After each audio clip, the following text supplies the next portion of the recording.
अस्सलाम वालेकुम। आज एक नई स्टोरी के साथ आपकी खिदमत में एक बार फिर से हाजिर हूँ। चलिए तो बग़ैर देर के कहानी का आगाज़ करते हैं। पाकिस्तान पंजाब के गांव दूर दराज एक वीरान और झाड़ियों से घिरे इलाके में एक पुराना मकान खड़ा था। रात का वक्त था और पूरा इलाका ऐसे खामोश था जैसे किसी मुर्दे की बस्ती हो। फिज़ा में एक खौफनाक सन्नाटा छाया हुआ था। अचानक हवा के हल्के झोंके चलने लगे और पत्तों की सरसराहट ने माहौल को मज़ीद दहशतनाक बना दिया। इसी दौरान उस वीरान मकान का दरवाज़ा आहिस्ता आहिस्ता खुद ब खुद खुलने लगा। अंधेरे में कुछ साफ नज़र नहीं आ रहा था, लेकिन ऐसा महसूस होता था जैसे कोई 21 या 22 साल का लड़का बाहर निकल रहा हो। वो आहिस्ता आहिस्ता चलता हुआ जंगल की तरफ जाने लगा, जैसे कोई अनजानी ताकत उसे अपनी तरफ खींच रही हो। पत्तों के कुचले जाने और टहनियों के टूटने की आवाज़ों ने सन्नाटे को और भी खौफनाक बना दिया। लड़का कुछ दूर जाकर रुक गया। उसने देखा कि सामने अंधेरे में कुछ हरकत कर रहा है। वो मुड़कर भागना चाहता था, मगर अचानक उसके पांव जैसे ज़मीन में धंस गए। वो चीख भी ना सका और किसी ने उसे घसीटकर जंगल के गहरे अंधेरे में खींच लिया। रात के सन्नाटे में एक औरत की खबीस हंसी गूंज उठी। चंद महीने बाद दोपहर के वक्त वसीम अपनी बीवी महक और बेटी मानूर के साथ उस इलाके में पहुंचा। उनके साथ एक छोटी सी बिल्ली भी थी। वो लोग खुशी खुशी उस नए मकान को देखने लगे, मगर बिल्ली अजीब तरह से घर की तरफ देख रही थी, जैसे उसे किसी छुपी हुई चीज की मौजूदगी का एहसास हुआ हो। रात के 2 बजे का वक्त था। वसीम और महक गहरी नींद में सो रहे थे। महनूर जाग रही थी, क्योंकि उसकी बिल्ली बार बार म्याऊं म्याऊं कर रही थी, कभी दरवाजे के करीब जाकर, कभी पीछे हटकर। अचानक दरवाजे के बाहर से कदमों की आवाज आई। महनूर ने डरते हुए दरवाजे की तरफ देखा तो दरवाजे का ताला खुद ब खुद घूमकर खुल गया। दरवाज़ा आहिस्ता आहिस्ता खुला और बाहर गहरा अंधेरा था। अंधेरे में एक सफ़ेद कपड़ों में लिपटी औरत खड़ी थी, जो महनूर को इशारा कर रही थी कि उसके पास आ जाए।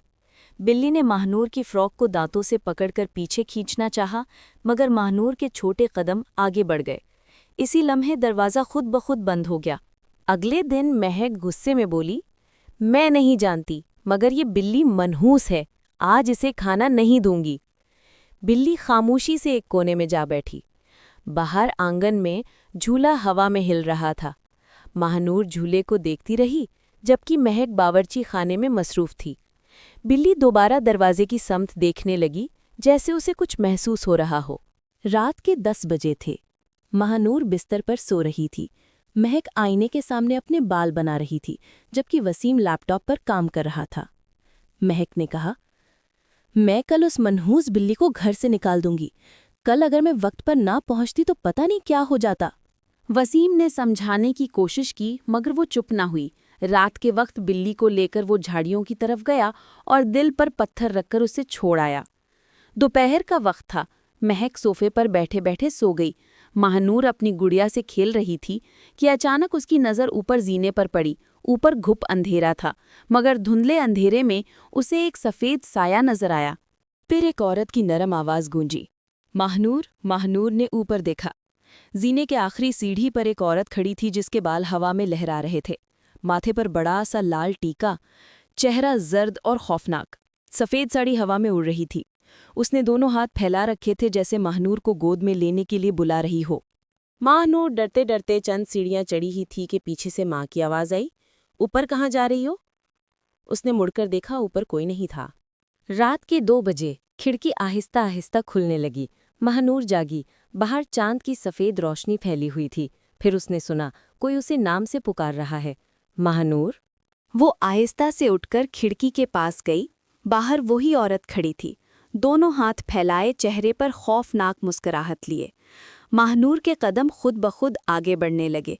दरवाज़ा आहिस्ता आहिस्ता खुला और वो बाहर चली गई। दरवाज़ा खुद ब खुद बंद हो गया और फिर सन्नाटा।